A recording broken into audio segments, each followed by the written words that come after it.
Hello बच्चों, स्वागत है आपका अपने YouTube channel Vikram sir Jambheshwar school Anupgarh में। बच्चों, आज हम आपके लिए कक्षा 10 विषय हिंदी का एक प्रश्न लेकर आए हैं जो आपके एनसीईआरटी के प्रश्न पत्र में प्रश्न नंबर 16 पर पूछा जाएगा, जिसमें आपको एक कवि के व्यक्तित्व और कृतित्व के बारे में लिखना है। हम यहाँ 3 कवियों के बारे में पढ़ रहे हैं, यशपाल, गोस्वामी तुलसीदास और मंगलेश डबराल। तो शुरू करते हैं। सबसे पहले हम यशपाल जी के जीवन परिचय के बारे में पढ़ेंगे। यशपाल हिंदी के यशस्वी उपन्यासकार, कहानीकार एवं निबंधकार हैं। इनका जन्म सन 1903 ईस्वी में पंजाब के फिरोजपुर छावनी में हुआ था।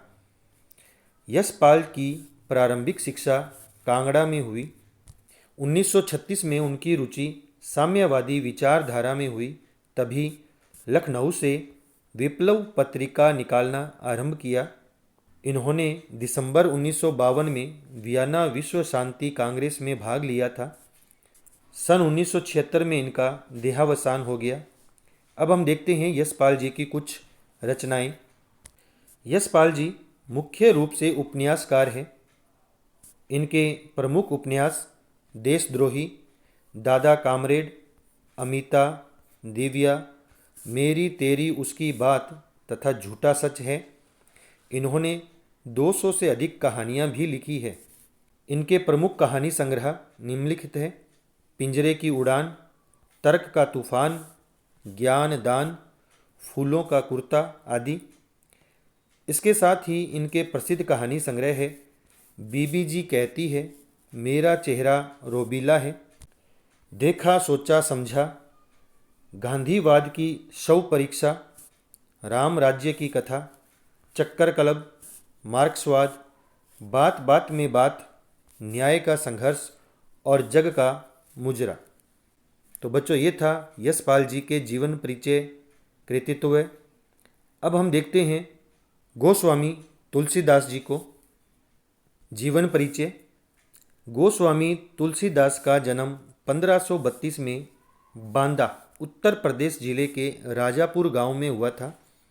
कुछ विद्वान इनका जन्म स्थान एटा, उत्तर प्रदेश जिले के शोरो नामक स्थान को भी मानते हैं। इनकी माता का नाम हुलसी तथा पिता का नाम आत्माराम दुबे था। बाल्यकाल में ही माता पिता का निधन होते ही ये अनाथ हो गए। इनका बचपन घोर कष्टों में बीता। गुरु नरहरिदास ने इनको राम भक्ति में प्रेरित किया। गुरु के संपर्क में आकर तुलसी को एक नया मार्ग मिला। इनका विवाह दीनबंधु पाठक की पुत्री रत्नावली से हुआ। संसार को रामचरितमानस जैसा अमूल्य साहित्य रत्न प्रदान करने वाले महाकवि का देहावसान सन 1623 में काशी में हो गया था। अब हम देखते हैं इनकी प्रमुख रचनाएं। इनकी प्रमुख रचनाएं हैं रामचरितमानस, कवितावली, गीतावली, दोहावली, कृष्ण गीतावली तथा विनय पत्रिका। रामचरितमानस कवि की अनन्य राम भक्ति तथा सृजनात्मक कौशल का अनुपम उदाहरण है।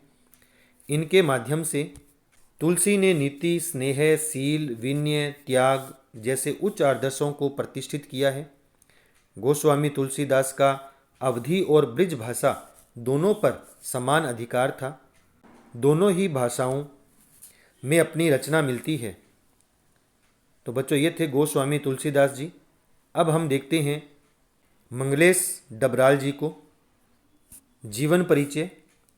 मंगलेश डबराल का जन्म टिहरी गढ़वाल, उत्तराखंड के काफलपानी गांव में सन 1948 में हुआ था।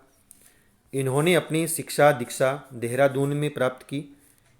दिल्ली आकर ये पत्रकारिता के क्षेत्र से जुड़े और इन्होंने हिंदी पैट्रियट, प्रतिपक्ष और आसपास में काम किया तथा भारत भवन, भोपाल से प्रकाशित होने वाले पूर्व ग्रह में सहायक संपादक के पद पर आसीन रहे।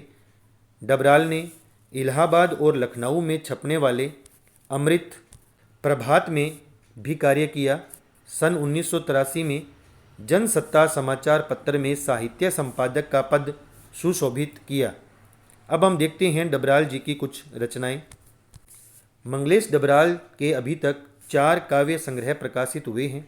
वे हैं पहाड़ पर लालटेन, घर का रास्ता, हम जो देखते हैं, आवाज़ भी एक जगह है। इन्हें साहित्य अकादमी पुरस्कार और पहल सम्मान से सम्मानित भी किया गया। मंगलेश डबराल एक कवि के रूप में ही नहीं बल्कि एक अच्छे अनुवादक के रूप में भी प्रसिद्ध रहे। अब हम देखते हैं इनकी कुछ विशेषताएं। इन्होंने अपनी कविता में नए बिंबों तथा नए प्रतीकों का प्रयोग किया है। इनकी भाषा सरल, सहज, पारदर्शी और सुंदर है। तो बच्चों, ये था कवियों का जीवन परिचय, उनके व्यक्तित्व और कृतित्व के बारे में, जो कि परीक्षा में बहुत ही महत्वपूर्ण है। हमें एक कवि के बारे में, उनके जीवन परिचय, कृतित्व के बारे में लिखना पड़ेगा। तो आपको यह वीडियो कैसा लगा? आप इसे ज़्यादा से ज़्यादा लाइक करें, अपने दोस्तों तक शेयर करें। अगर आप चैनल पर पहली बार जुड़े हैं तो आप इसे सब्सक्राइब कर लें और बेल आइकन के बटन को प्रेस कर दें ताकि आने वाले हर वीडियो की सूचना आपको मिलती रहे। मिलते हैं एक नए भाग में।